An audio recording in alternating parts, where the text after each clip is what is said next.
السلام علیکم ورحمۃ اللہ وبرکاتہ۔ ریڈیو HRDF میں آپ سب کا استقبال ہے۔ خدا سے محبت کا اظہار کرنے کے لیے پرانی تہذیبوں میں بھی قربانی کا ذکر موجود ہے۔ اس مادی زندگی میں انسان اپنا دکھ اور بد نصیبی کو ختم کرنے کے لیے اپنے ہی بچوں کو خدا کے نام پر قربان کرنے کا رواج آج بھی موجود ہے۔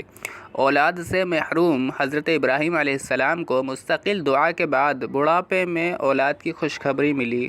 قرآن نے اس کی وضاحت اس طرح کی ہے: اے میرے پیارے رب، مجھے نیک بخت اولاد عطا فرما۔ تو ہم نے اسے ایک بردبار بچے کی بشارت دی۔ اللہ جس نے ابراہیم علیہ السلام کو بیٹا دیا، انہیں آزمانا چاہتا تھا۔ آزمائش یہ تھی کہ کیا ابراہیم علیہ السلام کو اللہ سے زیادہ اپنے بیٹے سے پیار ہے؟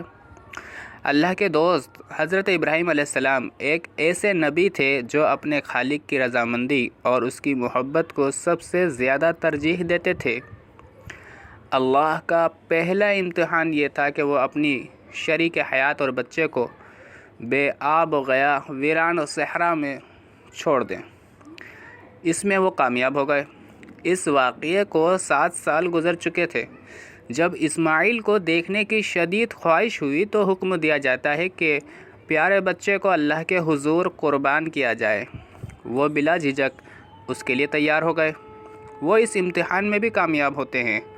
قرآن نے اس کی وضاحت اس طرح کی ہے: پھر جب وہ بچہ اتنی عمر کو پہنچا کہ اس کے ساتھ چل پھر سکے تو ابراہیم علیہ السلام نے کہا: اے میرے پیارے بچے، میں خواب میں اپنے آپ کو تجھے ذبح کرتے دیکھ رہا ہوں۔ اب تو ہی بتا، تیری کیا رائے ہے؟ بیٹے نے جواب دیا: ابا جان، جو حکم ہوا ہے اسے بجا لائیے۔ انشاءاللہ آپ مجھے صبر کرنے والوں میں پائیں گے۔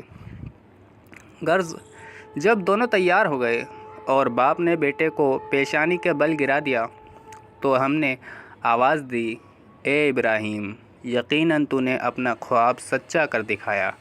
بے شک ہم نیکی کرنے والے کو اسی طرح جزا دیتے ہیں۔ در حقیقت یہ کھلا امتحان تھا اور ہم نے ایک بڑا ذبیحہ اس کے فدیے میں دے دیا، اور ہم نے ان کا ذکر خیر پچھلوں میں باقی رکھا۔ حضرت ابراہیم علیہ السلام پر سلام ہو۔ ہم نیکوکاروں کو اسی طرح بدلہ دیتے ہیں۔ بے شک وہ ہمارے ایماندار بندوں میں سے تھے۔ حضرت ابراہیم علیہ السلام اللہ کے دوست بن گئے۔ اللہ دیکھنا چاہتا ہے کہ اللہ کے احکامات کے سامنے بندہ کیا موقف اور کیا رویہ اختیار کرتا ہے۔ اسی لیے قربانی کا گوشت یا خون اللہ تک نہیں پہنچتا ہے۔ اسی لیے ہمیں یہ تعلیم دی گئی ہے کہ اللہ صرف قربانی دینے والے کی دل کی پاکیزگی کو دیکھتا ہے۔ لن ینال اللہ لحومها ولا دماؤها ولكن يناله التقوى منكم كذلك سخرها لكم لتكبروا الله على ما هداكم وبشر المحسنين۔